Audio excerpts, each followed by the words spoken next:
Good evening, everyone. It is Tuesday, April 23rd, 2019. I'm Dave.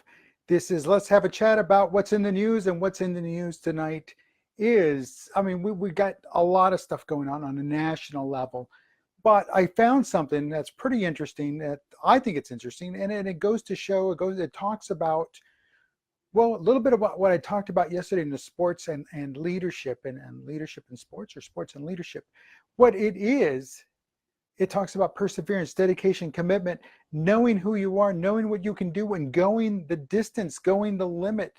And in this case, as the title says, I talk about 17 perfect ACT scores in Ohio.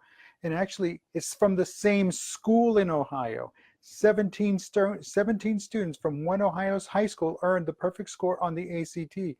Apparently, the perfect score is a 36, while the national average is somewhere around 21. The average in 2017 was 21. So kudos to them, but 17 students. And then there was like another 23 from that same school who missed it by one, who missed it by one. That is awesome. That is fantastic. But what does that show? It shows that, hey, somebody's got a little dedication, somebody's got a little commitment, somebody's got the inspiration, the motivation, and the desire to go the distance, to know that they can do the best that they can and put their minds and bodies and heart into everything. And guess what? In this case, it pays off, and it pays off big, because I guarantee you one thing: you get a perfect score, it's confirmed as a perfect score. There's no doubt about it. You pretty much write your own check. You can go any school. And that's what they look for, because again, not everyone gets a perfect score in the ACT. And when the national average is 21, a 36, well, obviously the higher you go, the more in demand you're going to be. Well, these schools are going to want those people. These schools, these high-end, top tier Ivy League schools, nationally recognized schools, they're going to want these students, and they're going to want them bad because it makes them look good. So again, knowing that, hey, they had a shot at this, they went into this. Now, what does this say? 17 kids, oh, they all cheated? Well, that's what the naysayers are going to say. But maybe they all studied the same way. Maybe they all learned, they all practiced together, and they worked hard at it, and they ensured that, hey, they tested themselves, they put themselves through their paces, they did the work, they put in the work. And there's nothing in that report that I read, and I'll have the link here on the page, or I'll have the link here with the video. But there's nothing that says anything to the contrary, that they did something wrong. No, it's all pretty legit. It all looks like it all checks out. It's all fantastic. And again, that's where, as leaders, you now have a real world reference that if you really want to do it, you really want to accomplish something, you can do it. And it happens all the time. We see these things, but we see them on a singular level. We see an Elon Musk. We see a Mark Zuckerberg. We see those individuals, Forbes.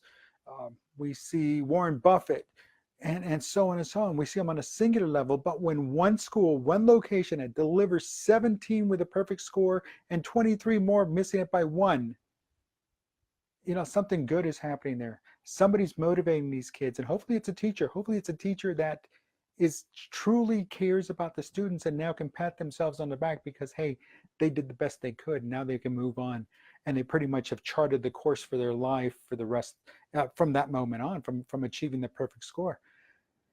So folks, getting in there, it's not too late. You don't have to be a high school kid. It's not too late.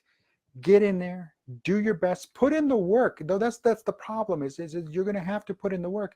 And that's where people tend to just like, oh, it looks like hard work, I don't want to do it. And that's where they lose it. That's where they step aside, because again, if it looks like hard work, that's automatically something they don't want to do, because they just see the end product of everyone else, but they don't see the work that goes into getting to that end product. And folks, when you can do that, when you can see it and you work towards it, and it might not look like it's not going to happen, it's not going to happen, not going to happen, one day it will happen.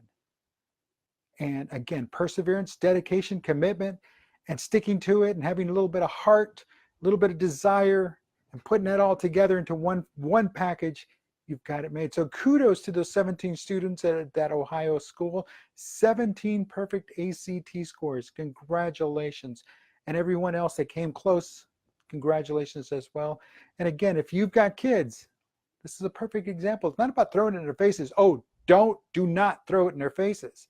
But do show them, look, here's what a little dedication will do. Here's what a little hard work will do. Here's what a little sweat and tears will do too. Put that all out there and look at what you got. So that being said, let's get to work because we've got a long way to go. And we don't know how long we have, but we do know we've got to put in the work. So let's make it happen. So let's get out there. Folks, dedication, commitment, desire, heart, all of that will get you places. Folks, my name is Dave Guerra. This has been Tuesday's edition of Let's Have a Chat, and we're talking about what's in the news. 17 perfect ACT scores in one high school in Ohio. So have a good night. I will talk to you